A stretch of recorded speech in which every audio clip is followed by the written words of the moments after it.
Welcome to the Theorist Composer Collaboration, a podcast interview series highlighting modern composers and music theorists. My name is Aaron D. Zarilla. I'm the host of this podcast and also a music theorist myself. Today I will be talking with the composer Dr. Amelia Brey alongside her piece Becoming Tangible. I talked with Dr. Brey about her background, compositional process, musical philosophy, and much more.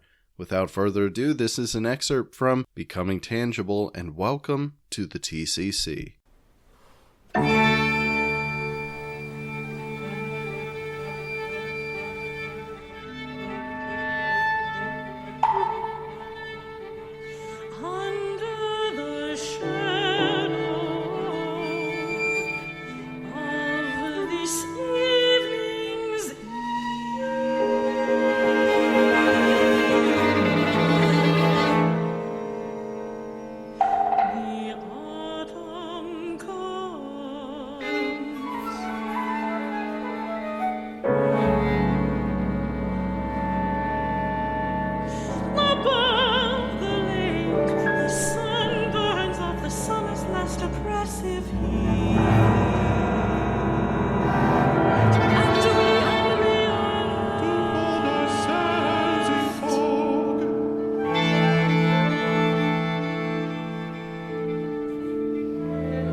Again, the music that you were just listening to is from the piece Becoming Tangible by the composer Dr. Amelia Brey.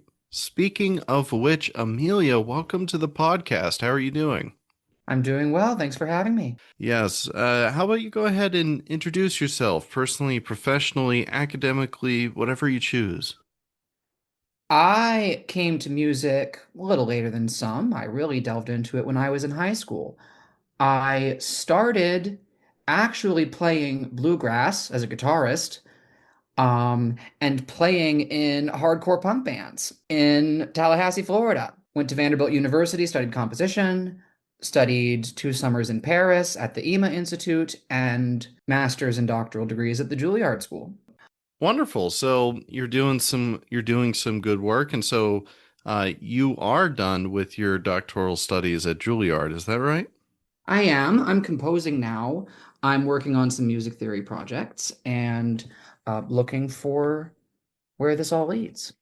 Looking for where this all leads. Certainly everything that we're all trying to pine for, even myself at this moment. So, you're here on the Theorist Composer Collaboration, and although I originally contacted you just for your composition work, particularly in vocal work, which we'll get to, I also find it very interesting. It was very fascinating to find out that you also have quite the music theory bona fides as well.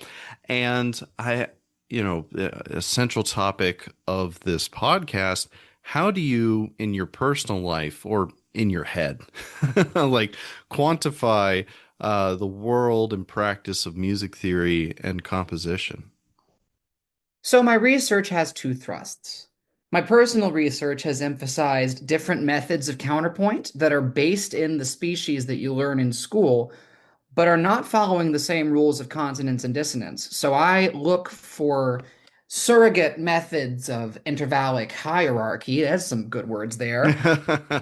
Done some work on Ruth Crawford Seeger, who I feel combines really some Chopin-esque romantic sort of formal techniques with dissonant counterpoint, in which the consonance takes the place of the dissonance and the dissonance takes the place of the consonance. So I'll find a dissonance that can be prolongated using contrapuntal analysis. This can give structure to a piece that's written without conventional functional harmony. I've worked on the music of György Kurtag. His name is Hungarian names are a little tricky to pronounce. It sounds like you did it right, at Yep. least. And in that work, he uses the axis system with minor third substitutions and tritone substitutions in order to really substitute the functional harmonies that we learn 1, 4, and 5. This is something he gets from Bartók, who in Ernan Envai's research is revealed to have used these third and tritone substitutions to chromatically densify the language. And Kurtag's work is known as being 12 tone, especially the early works I focused on. Am I rambling? No, no. I mean, you're certainly speaking like a theorist. I would know, but Yeah. certainly, and dissonant counterpoint is something I've always found very fascinating. It's not something that I mess with very often. I've never had any formal instruction in it. I also study rap and hip hop, so it's not. Mm. Well, I don't know. Some of the mumble rap might be dissonant counterpoint, incidentally, but certainly not on purpose like this. Uh, Anyhow, so there's a little background on your theoretical work. Certainly, a lot of meat to chew on there. But let's steer towards, at least for right now. We'll come back to the theory stuff. Let's steer towards right now to your compositional work. So, how would you describe the music that you write? How would I describe the music that I write? So, when you asked me this question initially, something that came to mind was the feeling of resonance in a large space is incredibly important to me. I would say this comes from Renaissance music, resonance in a church, Renaissance lush counterpoint like Toscan or Palestrina. I'm applying the dissonant counterpoint methods to these techniques. I've studied species counterpoint quite a bit, including in Paris. This enables one to control voice leading while necessarily substituting in creative new intervals to get a new sound that is exciting. I think Debussy composed this way. Hmm. He was notably private about how he wrote, but if you listen to a piece like The Sunken Cathedral with those big stacks of fifths that just hang in the air, that was the piece that really inspired me to start to compose. One, I'm actually going to say I'm not familiar with that piece, so I'm going to have to go ahead and check that out. So the idea of resonance as a compositional tool, I'm sure others have done it as you were just citing, but not actually something I've thought about too much. And so when you're in your compositional process and you're thinking about the resonance of the space that the music will be heard, that will be performed, I'm thinking particularly when you can't necessarily control the space sometimes that will be performed or done in, or you're not sure where it will be. How are you thinking about or controlling that space during the compositional process? Is it mostly intervallic, like you were speaking, or are you thinking timbrally as well?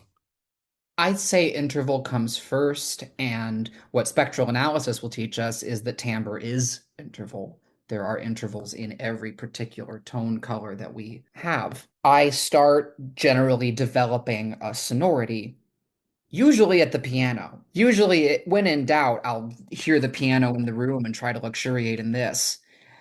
If it's a dead little apartment room, which isn't resonating much, and I can get something interesting there, it'll certainly develop something interesting in space.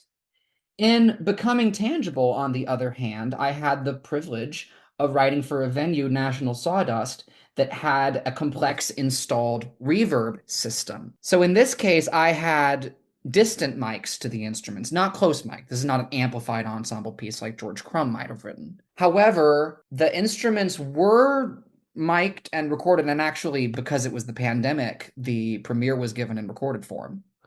Yeah, so becoming tangible, let's get on to that, which obviously is the piece that we're featuring today. And you just said it was premiered and sounds like it was a little bit ago because of the pandemic, but can you give a little context to the premiere of the work and what that was like?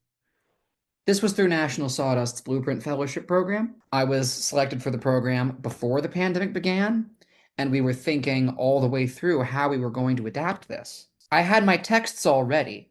I met the poet Julien Harman-Evans through a Facebook group, knew just through conversation that they wrote poetry, and out of curiosity, one day asked for a selection of things they might like set. These three in particular hung together. I would say they depict spaces in their own right, which, of course, during the pandemic, we were all thinking about other spaces we'd like to be in. Oh, certainly. This comes in three sections. The first is Zurich. It's a depiction of the city Zurich. The second is called Burnt Orange, which is an intimate interior indoor scene. And then the third is called After Rain, which, while it does not name the city, clearly describes London and the humidity in the air and the sort of street side, vine covered wall vistas that you might see there. Let's take a quick pause. So, in collaboration with this poet, what's their name again? Julien Harman-Evans. Sure, sure. I'll try to get their contact and put it in the episode description.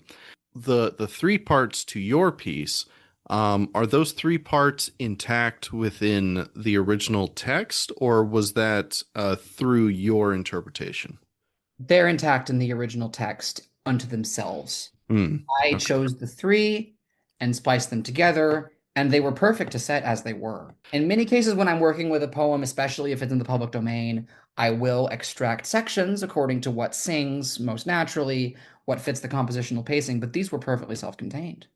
Yeah, so the setting of poems is something that I've encountered here and there, and to me, as someone who's like not up to standard mentally about literature of that kind. I'm not incredibly knowledgeable. I always find it incredibly fascinating. And particularly when it comes into the vocal medium, like we have right here. As we talked about in our preliminary, you actually have quite a lot of experience in vocal composition. And so this is like a two-part question is what draws you so much to vocal music? And two, do you have other experience? It sounds like you do, how you handle adapting existing text. I would say initially my love of vocal music comes from a great love of poetry. Hmm. The way it can set a scene in minimal words, and the way it can then provide source for imagination provides the space that I can very nicely circumscribe in composing. I would like to ask you to repeat again the second portion of the question, since Yeah, I of was. course. I have a bad habit of adding of asking compound questions. The second part is how do you go about, since you have experience in adapting existing text, what is your like general method behind that? I experience in adapting existing text. So for many years, what I would do is, I love this poem, I'm going to set it. And this often works. I find very often poems naturally go together, often by the same author, not necessarily by the same author. I don't believe I've ever done a cycle that wasn't one. No, I haven't done a cycle that was more than one author. Something in their internal structures and spirits, which is entirely suggested, makes these things clearly belong to the same space. Hmm. Then working from there, I would say my text setting begins being quite rhythmically straightforward. I try to take the shape of the poem itself very, very literally. And this is played against some kind of imagism in the accompaniment. Depends on what the instruments are, of course. It depends on the nature of the space. Depends very heavily on the nature of the poetry. I would say that the design of the accompaniment is a very large part of writing vocal music. Mm. And admirers of, for example, the orchestral songs of Mahler or the songs with piano of Schubert or Hugo Wolf, I know the German repertoire pretty well, will clearly evince this. Do you know the work of Schubert, Der Leiermann, the finale of Winterreise? I'm going to be honest, I have no idea. No. I'd I'm not recommend playing a little bit of it. sure, sure. And well, here's one thing that just came to mind. So this is backtracking a little bit, but how did you go from punk rock band in Tallahassee to the to this kind of stuff? It was following pure intuition. Hey, that's good. I That's would good. honestly say that they were dovetailed from the beginning. If you play music of Thursday, the band Thursday, do you know the band Thursday? No, They were a significant post-hardcore innovator in the early 2000s. sure. If you play that sort of music with all those power chord stacks of fifths on the piano, it sounds like Debussy. But I'm studying popular music. I get that. I can see that. And so adapting one technique to the other was fairly natural. I played the cello as well, and the natural chords you see on the cello are also stacks of fifths very similar. You can play power chords on the cello. Rashad Eggleston, I don't know if you know him. Not familiar. He comes to Tallahassee reasonably often. I would recommend looking him up. But he was in Crooked Still, the Newgrass group, and you'll very often see power chord guitar-like formations in those arrangements. Very cool. Very cool. I'm thinking about, the discussion of stacking fifths and coming back to the piece for today becoming tangible. I'm thinking about in the texture, particularly in the interaction between the voices, a lot of pentatonic action going on in the intervallic content, quartal and quintal harmonies. Not, I didn't mean to say pentatonic, quartal and quintal harmonies between the voice layers, which is something that can be reflected through this sort of stacking that you're talking about. And so let's get further refocus back onto becoming tangible. And can you list again what those three major sections are? The first section is Zurich, the city in Switzerland. The second section is Burnt Orange. This is the intimate interior scene. Mhm. And then the final section is After Rain, which I thought very much sounded like London. Sure. And in your compositional process, since we have like a three-part thing, it's relatively seamless throughout the piece, but we have this three-part structure. Did you compose them out of order, straight through? How did you handle that? I usually am writing straight through, Hmm. even if they are not continuous, because I feel one necessarily prepares the next. I feel multiple short things that go together are necessarily one larger thing. And I have a handful of cycles like this. My Eurydice is like this, my Songs to Joannes is like this. But those that have more separation, nonetheless, and for an example from the repertoire, I would say Finzi's Let Us Garlands Bring. This is very, very popular standard repertoire for vocalists. Hmm. It's a favorite work of mine. Very, very often, individual songs from a set like this are extracted. And it doesn't explicitly tell a story from one into the other, like Schumann's Dichterliebe. And That the sequence between these naturally follows in a way that could be described through patterns of repetition and contrast at similar tempic levels and similar levels of ornamentation. Yeah, that makes sense. I mean, to compose what comes next for the audience, it makes sense to see it in the perspective of, well, this came before, so, what comes next is generated out of it. And yeah, one of the most unique elements of the piece, close listeners in this episode are certainly going to be able to hear it, but especially if you look at the score video, which is going to be linked in the description. Oh my goodness, the amount of metrical changes.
It is something special, and it's a big feature of the piece, the flowing metrical elements. And we're going to talk about meter for a bit here. But well, let's just start with a very simple question. Why so many meter changes? They were implicit in the voices. Implicit in the voices. Okay. The important thing to note about modern poetry is that most of it is in free verse. Hmm. And typically, you're not going to see the exact metrical pattern, metrical foot of the text repeated. In blank verse, like many works of Shakespeare, you will. And you can write a dum da da dum da da dum da da dum sort of rhythm out of that that's quite consistent. I do have songs like that.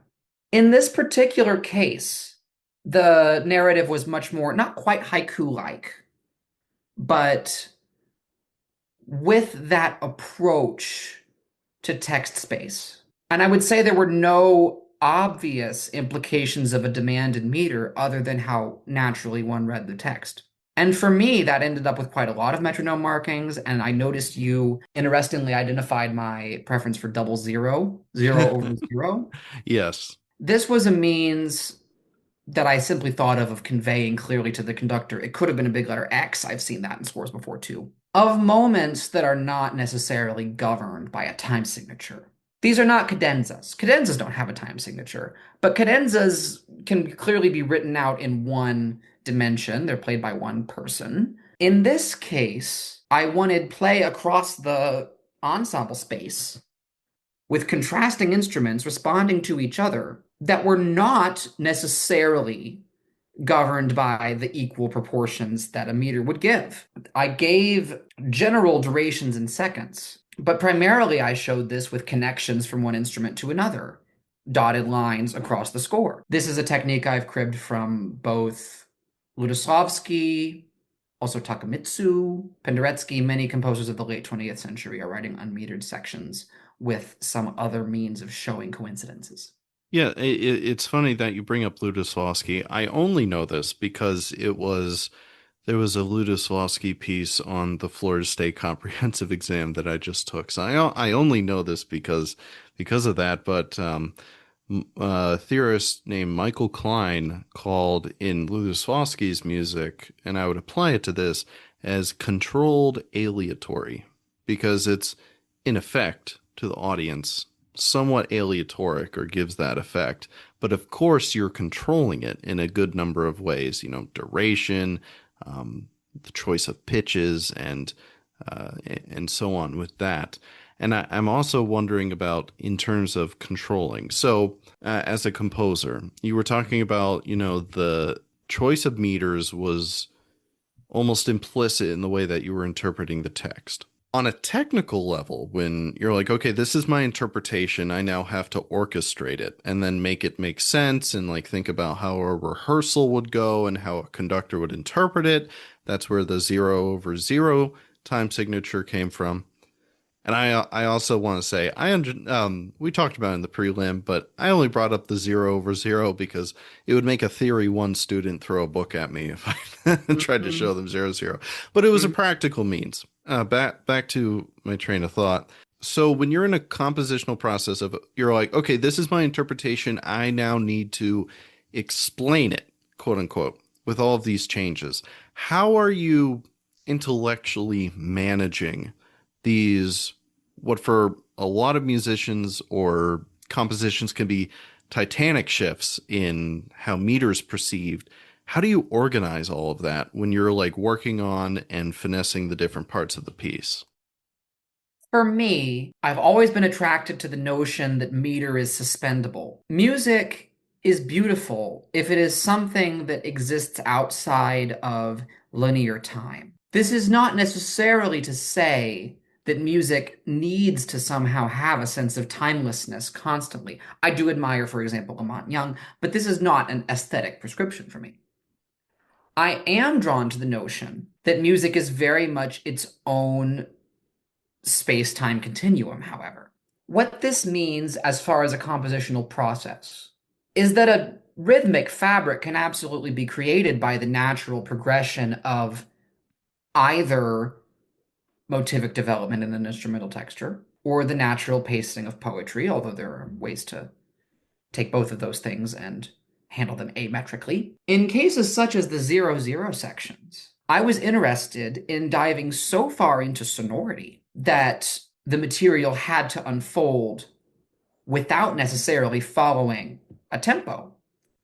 I would say I get this from Sonic Youth, if anybody. Sonic Youth, noted rock band of the no wave movement, New York City, 1980s, who will have a rock and roll, four chord song going on, and they'll have some nice decorations with that. There's lots of detail in the guitar writing, but nonetheless, it hangs together as a rock song. And then all of a sudden, a sort of a drop, and you get disjunct guitar noise that doesn't follow any discernible pattern. This way of ripping right into the texture and allowing it to sort of, rediscover itself without the metrical surroundings is very, very attractive to me. Hmm. And in Becoming Tangible in particular, I emphasized how can these components, how can the voices, how can the instruments play off of each other successively, responding to one another without necessarily responding to waiting for the next downbeat. And it is conducted, and the conductor has to cue these people in. Yeah, that's the next thing that I want to touch on.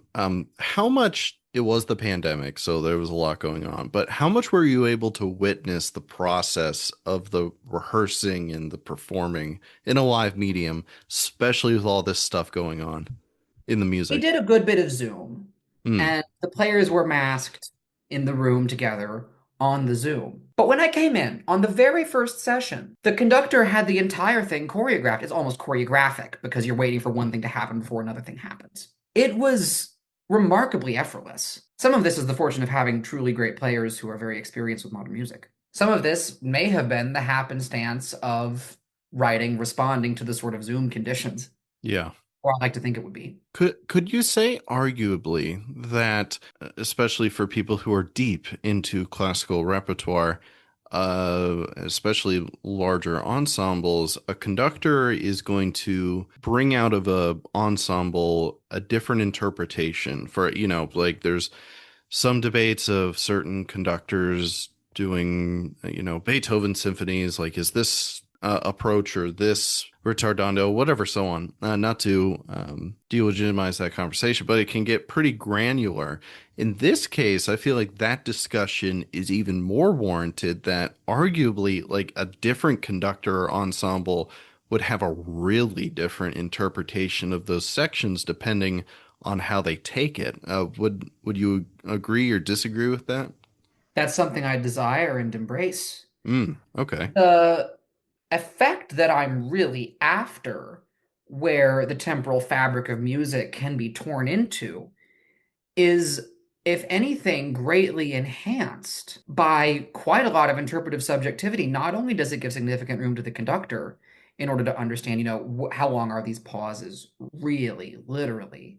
With what type of energy do I bring this player in? I would say there's a lot of agency given to the performers. I'm a big fan of the very Ludoslavsky technique of the repeated box, where the performers have a figure notated as if it's going to be repeated outside of meter. And they layer on top of each other over and over again, which creates that aleatoric effect of some random pitches, but they're not random pitches. The sequence is given. And even some framework of the rhythm is given. But we in classical music should know a quarter note in quarter equals 60 is not always exactly 1 second. Good performers are going to shape not just ritardandos that are written in, but speeding up and slowing down that's implicit in the nature of the line. And I want to give the performers chance to embrace that in a way that's not necessarily even governed by the conductor or governed by the other instruments. It's not necessarily just to create a washy effect, although that's very important to me, but it's to create, the effect of this individual performer as an individual agent acting on their own way that merges into the crowd, very much like hearing one person speaking in a crowded room. You can hear everyone speaking, you hear one person speaking, you understand what they're saying in moments, and then maybe you don't if you're not tuned into it. So we did not touch on it before. I meant to. It just we got caught up in other things. Is that where the title "Becoming Tangible" is derived from? The title simply was two words that were very powerful in one of the texts, and I was thinking really of humidity, damp air becoming tangible. Oh, okay.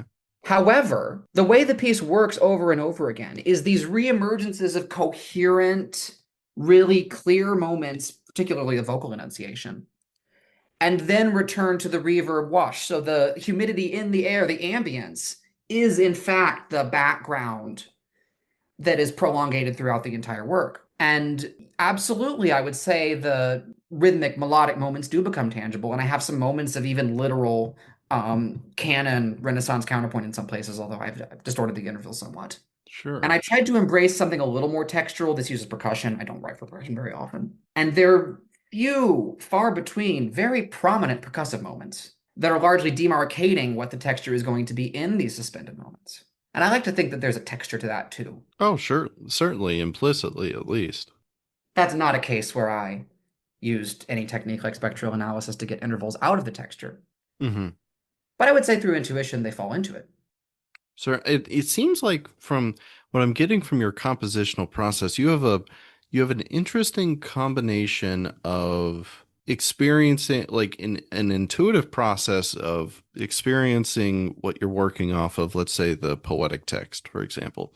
Get like capturing in your mind what is my reaction, what is my interpretation of this, and then using technical know-how, like let's say a spectral analysis to then achieve in a tangible way, becoming tangible in some ways, Ever? the um, creating a tangible audience experience of that initial intuition, but through a lot of technicality. Um, and I'm just remarking, this might sound like, well, yeah, of course. But I'm just remarking on this because in your position as both a theorist and a composer, and also in my personal experience talking with composers, it's a lot more leaning on the intuition part. It seems like, tell me if I'm wrong, of course, that you get an intuitive spark and then you take that spark 100 miles away um, using other means as well. You came to something really interesting there, and I really, really appreciate the way you framed that because there is a method of composing which exists, which has been historically embraced in a sort of research method of presenting composition. I'm not going to point to any particular people because the usual suspects that are highlighted in curmudgeonly complaints about the direction of modern music don't that, necessarily target the right musicians. that was very polite, but continue. Well, I see that from both sides personally. I definitely see the pressing need to have some technical basis to composing, but I don't want the techniques to provide a necessary framework. They don't make the music. And that's a danger that I've fallen into. When I make a plan, I don't stick to it. It never happens. Rather, I would say, and contrapuntal, prolongatory, post-Schenkerian sorts of analyses can be a really good basis for this.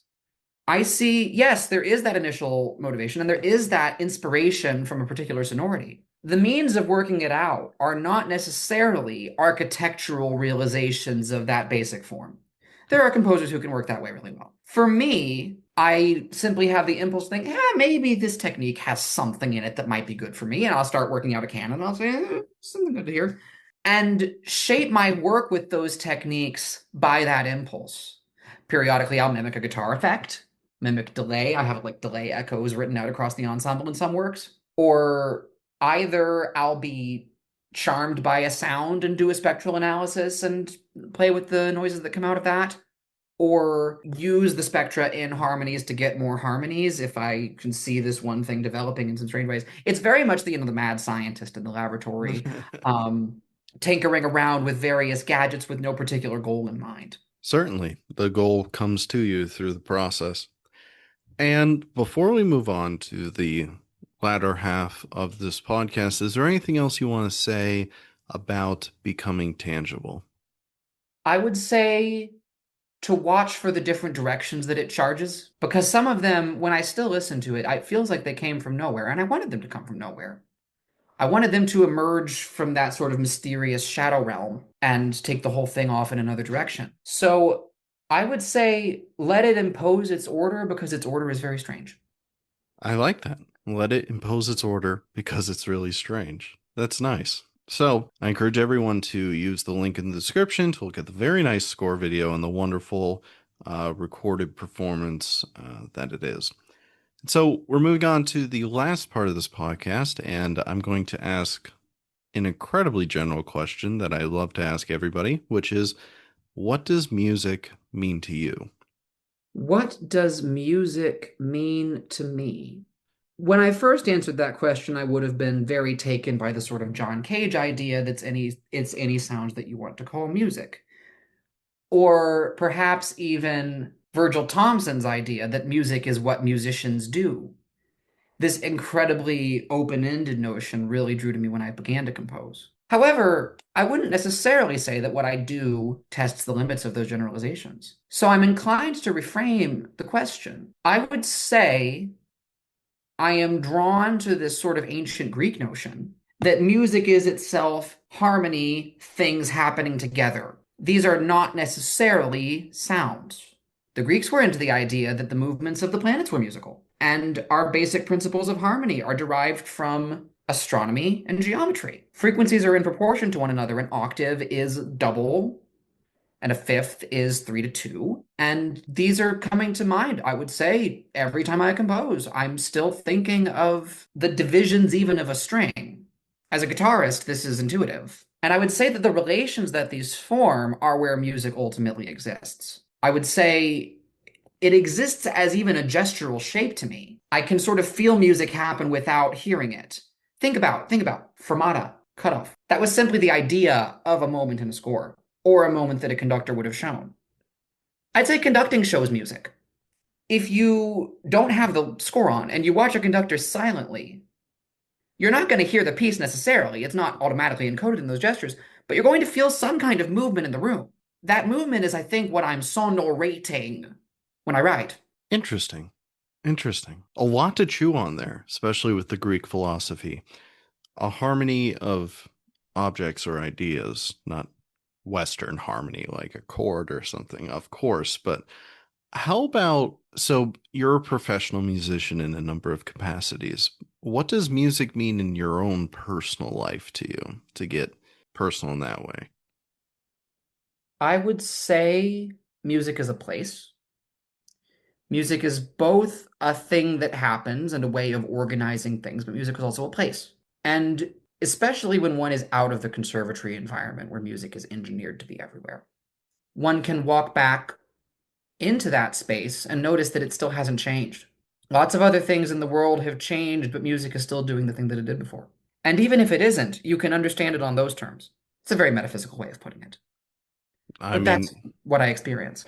it's very thought provoking. That's something that I'm also thinking about right now in my own capacities, where I just finished a master's at Florida State, and I am not going directly into a PhD program. I'm working right now, but I'm also still doing my own research and of course this podcast. But that's I feel like I'll have more perspective on that in the coming months as I spend more time away from the university classroom. But I'm going to leave it at that. I'm not sure what else to say, but that's very thought provoking. That's very interesting. Thank you for your insight on that. And so, perhaps in that context, what does composition mean to you? I'm very attracted to the idea of space creation.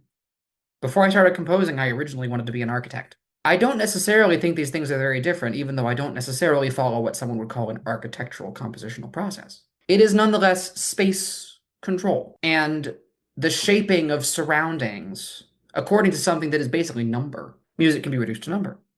It can be reduced to multiple different numerical interpretations. You could use the 12 tones as numbers, or you could use proportions as numbers. There's many ways to do this: relative pitch, absolute pitch, so forth. But then, with that having been said, I'm necessarily creating a space when I compose, but I'm also following a sort of figure down the rabbit hole. I'm very often sitting and writing, and something is emerging that is extremely different than both what was there before and what I was thinking about. And composing, especially when I'm working on something that's not necessarily constrained, is a beautiful way to follow such things. The space exists somewhere in the unconscious, and going after that thing can be profoundly exciting. This is the eternal sort of tension for me between the tension to plan and design and follow maybe even something like the 12 tone method or what have you, against the idea of delving into some forms and seeing what the forms can be. Certainly. And I suppose on the flip side, or maybe interconnected, because I feel like a theme of this episode is interconnectedness, or because becoming tangible has so many elements of that, and I have a feeling I understand what flavor your answer might be to this, but on the flip side, what does music theory mean to you in that context, or music theory as a idea or practice? For me, the sort of grammar illusions I was once really drawn to, the idea that music is necessarily organized according to some agreed upon principles that we're all going to know what we're listening to. That drew me at first, but that really puts me off now. And what I'd say is replacing it is music theory is a set of tools. They're numerical tools, really, for looking at complexity of texture and finding deeper patterns that are underlying it. The way that you initially described your attraction to music theory, I know personally what puts me off with that description, which is a very common one, a very common way that people think about it. What put you off from that? I don't remember exactly how you said it. The agreed upon language of music. The problem with an agreed upon language of music is music does not necessarily signify something. Mm. Why do you need grammar to organize shapes that are not referring to something? Music can absolutely have reference outside of itself, but they're codes, they're patterns, they're suggestions. They're not words mean things. Music is this incredible defiance of words mean things. That's a nice clippable moment. Music is the defiance of words mean things. I like that. I like that. I suppose I came from my own discomfort in from a slightly different angle in that I start to wonder who's agreeing upon what and why did they agree upon it? And what music are they agreeing upon to be the standard bearer for the rules, quote unquote, of everything else. That's what I start to question personally, because then you get into power structures and then personal motivations and so on. And it sounds like you're saying that, although that may not be the mode that you approached it with, that is that music goes beyond what can sometimes be a more simplistic framing by people. Mhm. These concepts dovetail. Hmm. You can absolutely do a power analysis that has some political sorts of ramifications. And you can absolutely see a lot of suffering there. Or you can delve into music for what it is when these things are not mediating it and try to see if you can even use music theory to more fully immerse yourself into what's happening that's unique. And then when you start to see the sort of denotative structures imposed on it, it becomes agony. You can feel the thing suffering under these generalizations. Yes, I fully believe that. I'm going to take a personal example. So, rap scholarship is something that has become more and more popular and more accepted. But, and I'm certainly not going to name names, but every once in a while I see not necessarily a paper because at that point it gets peer reviewed out, but when I see like someone embarking on some work or something about I don't know. They'll talk about like the chord progression of a Wu-Tang Clan song and talk about the musical meaning of the chords or whatever. And they'll come up with this entire like apparatus of a story of what this song means, but they're entirely ignoring the literal meaning of the words about Mm-hmm. how it's like the cycle of poverty and like the degradation of black spaces by white America and so on, so on, so on, so on. But the point is like completely missing the point when the meaning for the music is literally right there. Now you can use theory, of course, as you're saying, to supplement or to further yourself in the space that already exists in the music, but not imposing something Mm-hmm. on the music. I hesitate to even there because there could be a flip side of that. You could, in a very facile way, and I've seen papers that do this too, use music theory to find some incredibly simplistic generalization of what the words mean on the musical text, Yeah. Hmm. or what the composer's biography means on the musical text. That's a particularly dangerous one. So conversely, the music itself can struggle against you too. And one could make an argument that these things are necessarily orthogonal, but you also can't impose, you can't follow an intentional fallacy.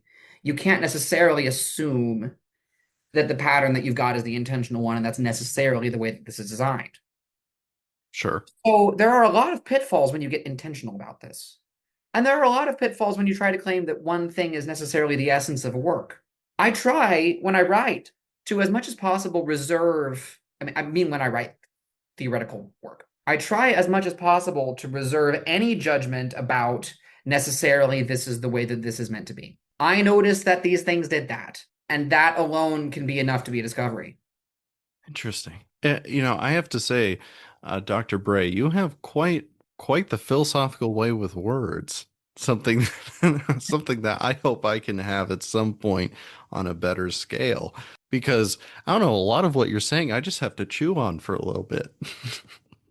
I have gone down my share of deep dives into some other field of inquiry, and I'm not necessarily applying a critical theory sort of apparatus by default. Like, I'm not necessarily reasoning as Adorno would or as Lacan would. But nonetheless, that can demonstrate a sort of way of dealing with an idea. For me, they're models of intuition in their own right. I would say a philosophical means of dealing with either aesthetic or psychological or unconscious products necessarily should be, if anything, art itself. It should be about following these strands of thinking in the strangest directions that you can. I really love, for example, Georges Bataille. Do you know him at all? No, I don't. Surrealist philosopher. Many of his essays describe some very strange phenomena like an eye coming out of the top of your head and the eye is necessarily releasing something into the universe. It's not arguments he's making. He's just thinking about something that might look like a distorted Dali painting. And that's philosophy.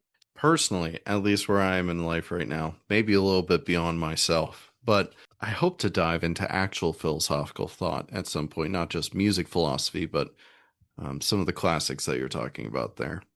And before we close, another thing I want to ask is so you have a pretty diverse background in terms of the music that you're consuming, the music that you're playing, and that you're writing and doing. And you went through a number of pretty prestigious Vanderbilt and Juilliard, some of the most prestigious places in the country, and at the forefront of new musical thought, particularly in composition. And I just want to ask your perspective on the current field of composition and it as a profession and an art form. I think now it would always probably have been easy to say that we're at some kind of inflection point because not necessarily because it's not true, but because things inflect very fast in the world now. That's a good point. Yeah. We will have like giant aesthetic trends that look like the entire 19th century going by in a matter of 5 or 6 years. Yeah. And what this looks like in the arts that I worry about is that when these movements become so small and granular, they then disappear into the background, and too much of the culture is about, I'm not going to condemn individualism. I believe very much in a sort of individual liberation, but about who somebody is rather than what they do. I am somewhat concerned about who you are mattering more than what you do. Can you say more on that? Because my initial question is, why is that a bad thing? Or what is the resultant? Is the lightning pace of everything the resultant of that, or why is that a negative thing? Because if the intuitive creation is not necessarily prioritized, I was always into this idea that a composer would be somewhat anonymous. because then you're hearing the music. Actually, this circles back to my issue before with, facile application of biography to the texture of absolute music. The infamous example being, Tchaikovsky was gay because the second violin had the melody. Um, I don't I don't think that's the way to look at things. I think we can know what we do about composers, and I think that's important because there's some anthropological critical study into why they were doing what they were doing. But I really, really worry about the value of art being entirely hingent on the biography and the construction of cults of personality that you can get in reference to this. I will confess I have had very little patience in my life for Beethoven. Why is that?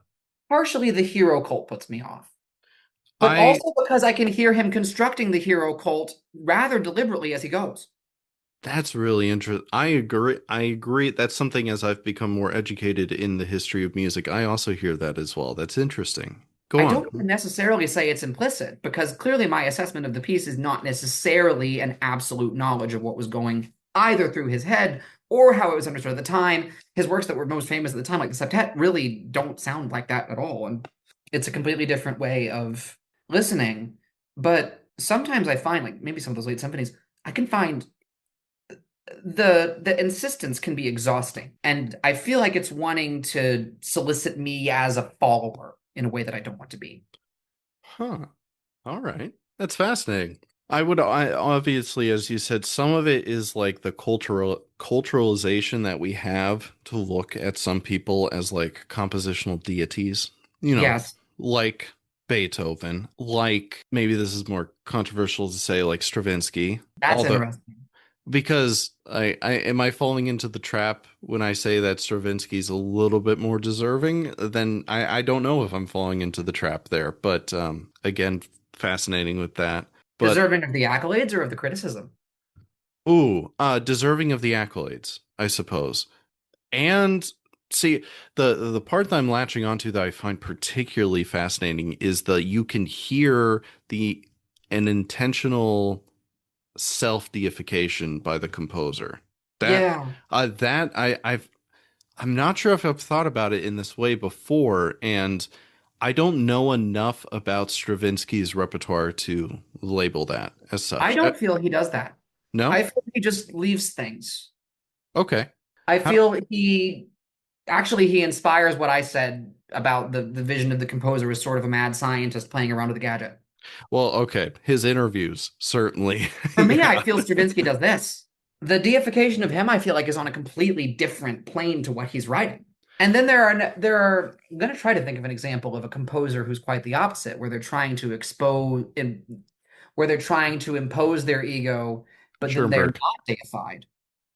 Oh, that they're not deified? Yeah, like I'm trying to think, is there an inverse? I was going to say Schoenberg is a perfect example of someone who wants to be deified. That I could see that in Schoenberg. It depends on the work. But he is deified, though. I'm trying to think of a composer who really wants to be but is not. Oh, Rager. Not familiar. I'm not familiar personally. He's written some noted viola music, but it's all very complicated and heavy, and he had his harmonic system that's rather. I won't make a value judgment on this you, music, but you I gotta do love. feel he's not treated as a compositional god, and I do feel there is this totalizing impulse with him nonetheless. Mm, interesting. Interesting. This is so fascinating, the evocation of a composer's personality, because then this gets into maybe our own personal psychologies and why we're interpreting things as a certain way. Because I feel as though when I listen to certain composers, there's like an earnestness, or Hmm. there's a genuine element to the music that is untangible. Um, Yeah, Unlike your piece, which became tangible. I'm yeah, sorry, but when I'm thinking of an earnestness, I'm thinking of with John Cage. yeah, I believe every note, and I also yeah, believe every not note. And another one is Caroline Shaw to something more yeah. She recent, does this. where when I'm listening to the music, I'm taking it as it is because it feels so genuine in a way that I Yeah. can't connect to with like Schoenberg or Beethoven. it's not demanding it be contextualized immediately. Cage is a fascinating example here because he is contextualized in a very different way. He's contextualized because what he did was just so different. Certainly. Well, one of the beautiful things about Cage is that maybe this is deifying in a different way, but he didn't really care. It seemed like he was. This is one personal thing I've never been a big fan of with Brahms and Mahler. They wrote fantastic music. I'm not going to take that away from them, but this obsession that we know about, that they were so concerned about where they were in the history books and the lineage and living up to and so on, so obsessed with that historicization that Mhm. that will be found upon them. And I've never liked that much. It's felt disingenuous. I'm going to defend Mahler here. Okay, go for it. I think he's scared of Beethoven. Okay, yeah, I see that. And you see that anxiety in the infamous prevarication about his Ninth Symphony. He was so convinced that he would die when he finished his Ninth Symphony that he called his Ninth Symphony Das Lied von der Erde, did not die, wrote a Ninth Symphony, started a tenth, died. Well, yes, it is His one of tenth the. is great. What of it is there? I would argue though, to say that I'm going to die because of this, you're putting yourself in the shoes of that lineage though. Exactly. But I don't know. There's the question here. Actually, Schoenberg has anxiety too. There's a question here. Are you trying to anoint yourself successor, or are you weighed down by history? And in Mahler, I think he does a little bit of both. That's an interesting distinction. I would argue that Brahms wanted to wear the crown. Probably. Mahler wanted to be part of the lineage. I can see that. Yeah. Man, I find I Brahms much gentler, certainly. yeah. Yeah. Um, I find Brahms simpatico. What's that word mean? Sympathetic. Sympathetic. Okay, yeah. I'm a sucker. I know that it is in a formal and temporal plan very similar to Beethoven's Ninth, but I'm very much of a fan of his First Symphony. Mhm. It does have some of those Beethoven isms that you were talking about trying to create the aura, essentially in the music. But man, this has been an interesting. I feel like we've just taken a trip to a doc seminar on like musical expression and compositional expression. This is fascinating. I'm like this with all my friends. I give everyone a reading list. Certainly, I mean, I've been working on a I'm going to be quite honest. I haven't thought about Western canonical music in a little bit because I've been so steeped in a rap corpus study, and my more classical edged research has been on very recent composition. So, but this is very all these ideas are great, and thank you for bringing them up. This I'm is a going to point fun. out something interesting. I'm Oh, going to go point out for it. something interesting. Yeah.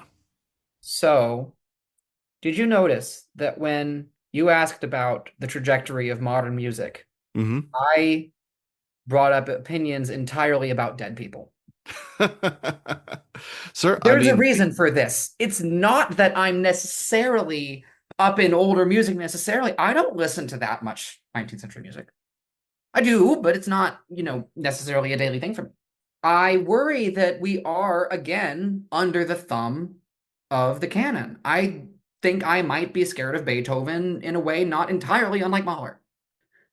I'm not saying that I am necessarily anything particularly like Mahler, but necessarily that these figures of the past are quite domineering.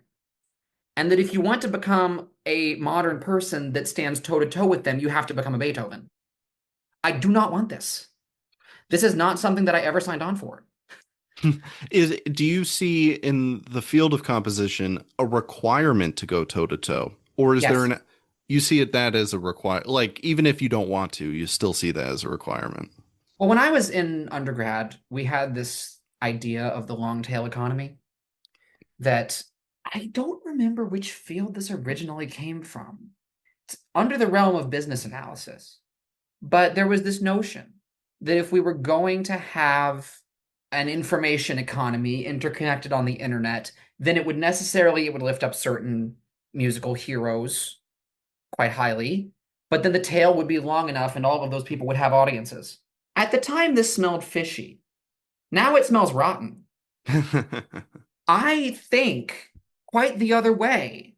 The effect of the long tail is the tail looks like a whole lot of nothing. And I don't like that. I really, really don't like the idea that one has to style oneself into being an essential part of the canon the way Beethoven is. The distribution of performances of things that's very, very much looking like Beethoven against everybody else, even among living composers. And we have to make too much of who we are in order to look like this. I wrote an essay for New Music Box some years ago. And particularly it was about my experience as a woman composer. I felt like women that are composers are asked to compete to be the woman on the program. And I felt like this was not a good way of creating, was not a good way of listening.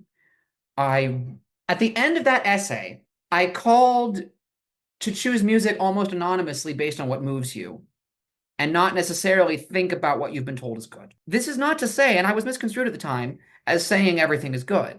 I think we're taking other people's opinions too much on this, and it is because people style themselves as heroes. And I do not want to style myself as a hero, and I do not want to look like I'm the living composer that might as well be a dead composer. Fascinating. I mean, it's like a running joke that if you want,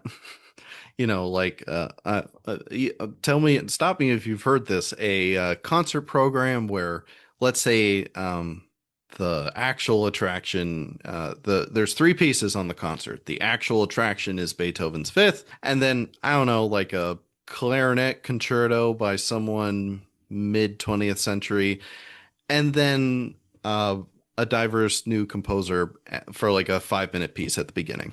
Like that. Yeah. We've all seen concerts like that. So thank you for including that and continuing that discussion. We could go on forever about all that. Yeah. And we have in a way, but it's fun. That's the point of this. But we're coming to the close here. And what is up? What's up for you next? Any big projects in the work? I would look out for a violin sonata. Oh, okay. I would look out for some new choral work. I would look out for a new song cycle or two. You can go to my website. It's my name.wordpress.com. And you can go to my YouTube channel. And you'll see these things as they come up.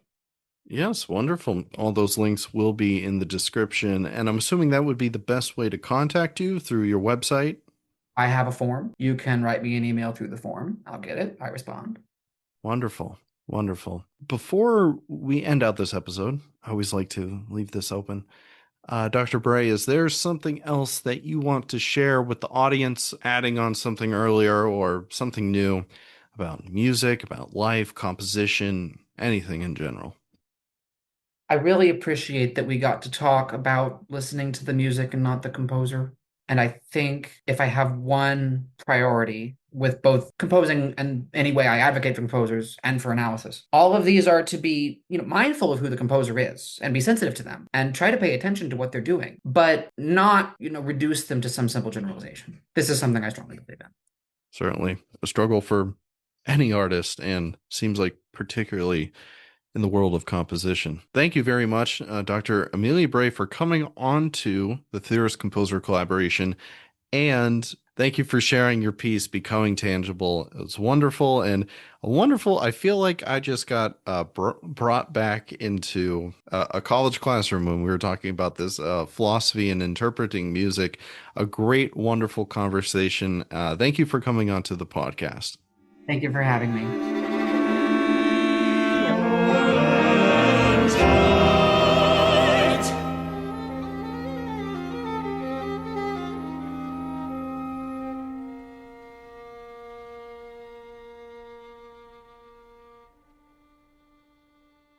Hello, this is Aaron again, and I want to thank you for listening to this episode of the Theorist Composer Collaboration. I also want to give another big thank you to Dr. Amelia Brey and for sharing her piece, becoming tangible. Dr. Brey's contact info is listed in the description. I would appreciate it if you could show her some support. For further updates and notifications on the Theorist Composer Collaboration, make sure to follow our Instagram and Facebook pages. You can listen to future episodes through our host website, Spotify, Apple Podcasts, Amazon Music, iHeartRadio, and YouTube. So make sure you subscribe to the platform of your choosing. If you want to monetarily support the work of the TCC, you can click the link to our Buy Me a Coffee page. All donations are highly appreciated. All of the relevant links to follow, listen to, and support the show are in the description. TCC episodes are posted every other week on Mondays, and don't miss our blog posts, which go live a few days before a new episode is added. Make sure to follow our social media accounts and relevant streaming platforms because you won't want to miss it. But until then, this is Aaron, and thank you for joining